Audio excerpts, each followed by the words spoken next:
Hello everyone, welcome to my YouTube channel BioShikshak, and this video will be very helpful for all who are preparing for CSIR, UGC NET, Life Science, GATE, ARS NET examinations. Today we are going to discuss size exclusion chromatography, its principle, instrumentation and application.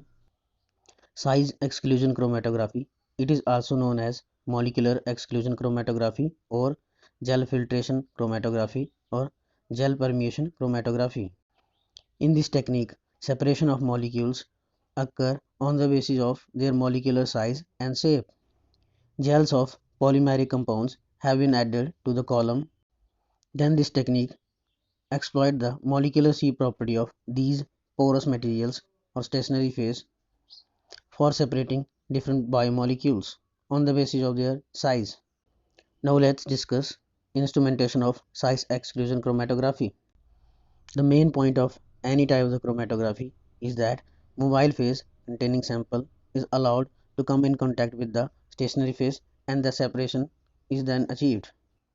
Mobile phase passes to column through the solvent delivery system and then next sample is added at the injector point. Then both mobile and plus sample passes through the column where they interact with the stationary phase which is made up of polymeric compounds, and due to that the separation takes place. Then the molecules elute based on their size. The molecules which elute are detected by the detector, and ultimately the signals are transmitted to the PC where graphs are generated from this data, and ultimately we interpret our results. Now let's discuss principle of size exclusion chromatography. A mixture of molecules dissolved in liquid is consist of a mobile phase is allowed to pass through the column containing a solid spot in the form of spheres and beads known as stationary phase. You can also observe in the figure that I have represented a column filled with the different types of beads.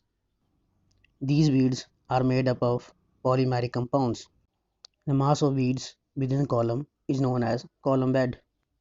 The beads act as trap or sieve and function to filter small molecules that get trapped temporarily within pores, while these beads do not allow the larger molecules to pass through them.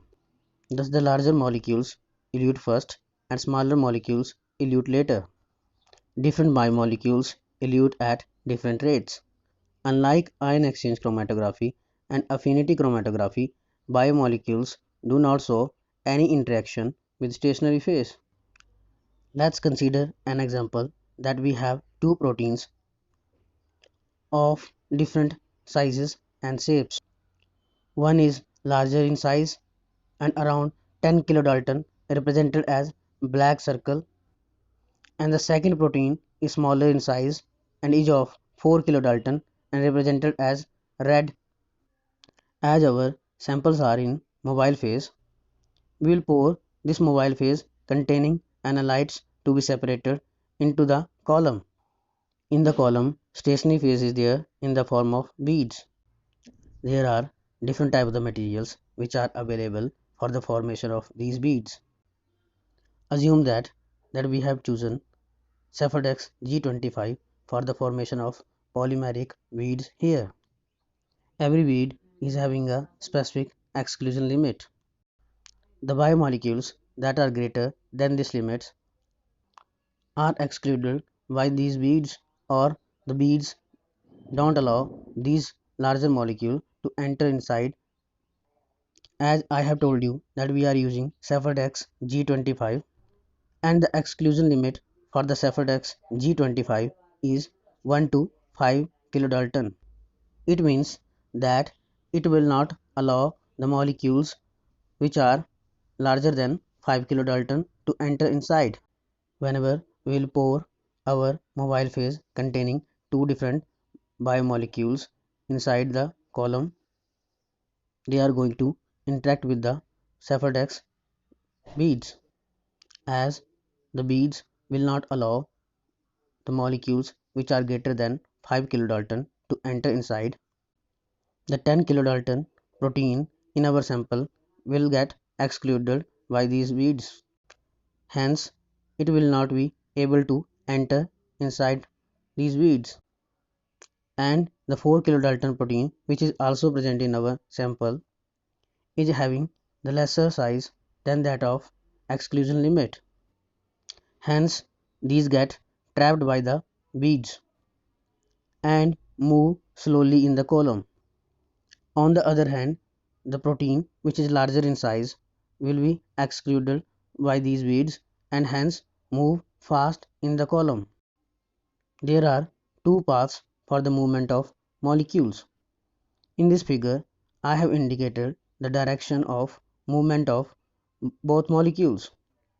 The direction of movement for the larger molecule is indicated via black arrow, and the direction of movement for smaller molecule is indicated via red arrow. In the figure A, you can easily see that the larger molecule which are excluded by the beads will not enter inside the beads, and hence they travel through the void spaces between these beads, as they are not hindered by any interaction, so they move fast in the column and elute first.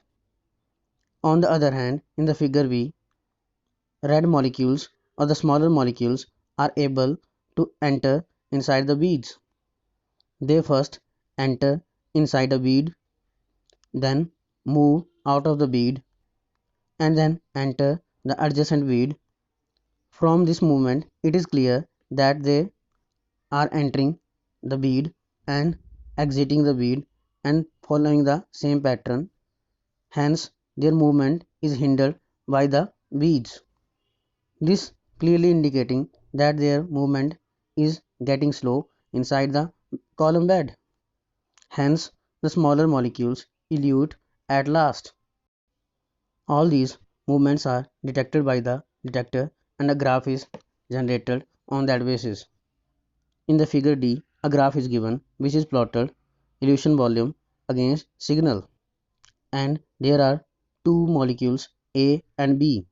A is larger in size and B is smaller in size, because A is eluting first and B is eluting at last, and also A is having a lesser elution volume and hence larger in size, and B is having a more elution volume and hence smaller in size. Now let's discuss in detail what is elution volume and what is the Kd or distribution constant. Kd is the amount of stationary phase that is available for the diffusing molecules. In the figure A, there is a column filled with the different beads. Void volume represents the mobile phase that is present outside the beads, and Bi represents the volume of the mobile phase that is present inside the pores, excluding the void volume, and Vt is the total volume when the mobile phase is present inside as well as outside of the beads. In the figure B, VEA represents the elution volume for the molecule A, which is larger in size. As we all know that the larger molecules are excluded by the beads, hence they travel through the void spaces and will use only the volume of mobile phase that is present in the void, and hence their elution volume is equal to VO or the void volume. In the figure, VEB is represented as the elution volume for the molecule V, which is smaller in size. As we all know that the smaller molecules are able to enter inside the beads, hence they are able to enter inside the stationary phase, and will use the volume of the mobile phase equal to the volume of stationary phase. Hence the volume of mobile phase used will be Vi, that is equal to volume of buffer inside the pores, and hence the volume of stationary phase for the molecule V will be Ve minus V naught. And since Vi is difficult to measure experimentally, therefore sometimes we can substitute it with Vt minus V naught, and the distribution constant for the larger molecule is 0, because Kd is equal to Ve minus V naught divided by Bt minus V naught, and for the larger molecule Ve is equal to V naught. And by putting this value in the formula, you can get that Kd is equal to 0. The distribution coefficient of an analyte between the stationary and mobile phases depends on its size. Kd is the ratio of concentrations of components in the stationary and the mobile phases. Large molecules have Kd is equal to 0, and since it cannot access the pores of the stationary matrix. On the other hand, the small molecules are having Kd is equal to 1. Kd for the molecule B can be calculated as a concentration of molecule B in stationary phase divided by concentration of molecule in mobile phase. And from previous figure, the concentration for molecule B in the stationary phase was Ve minus V naught, and concentration of molecule B in the mobile phase was Vi. Hence, we get Kd for the B molecule is equal to Ve minus V naught divided by Vi, where Ve is the elution volume for the V molecule and the Vo is the void volume and Vi is the internal volume, and since this parameter is difficult to measure experimentally, therefore we can substitute it with Vt minus V naught. Hence, we are considering whole volume that is left behind apart from void volume. Now, Kd is replaced by a term Kd average, which is equal to Ve minus V naught divided by Vt minus V naught. And from these K average values, we can determine the molecular weight of different proteins. And then we prepare a standard curve with the help of these known molecular weight proteins or enzymes, as there is a linear relationship between the molecular weights of enzymes and that of retention volume or the elution volumes. Hence, we can easily determine the unknown molecular weight of unknown protein. From this graph, the size exclusion chromatography helps in the purification of virus, enzyme, hormones, antibodies, nucleic acids, and polysaccharides. And also, it is used to determine the relative molecular mass of proteins. And the last application is desalting of the proteins. Sometimes when we separate the proteins with the help of ion exchange chromatography, we might get some salt with that proteins. Then we run these type of samples in the size exclusion chromatography, and as the salt molecule are smaller in size, they are entrapped by the beads, but the protein molecule are separated and excluded. Now let's solve a question which appeared in CSIR UGC NET 2015 December. Half of this question we have discussed in the HPLC video. The question is, a mixture of two protein was subjected to following three chromatographic columns: A. Cation exchanger, B. Size exclusion, and C. Reverse phase chromatography. And we have to select a correct statement based on the graphical data. We will focus only on the size exclusion chromatography data. In the figure, there are two molecules, molecule B and the molecule A, and the B is eluting first and hence larger in size, and A is eluting at last and hence smaller in size. Hence the right answer is answer C.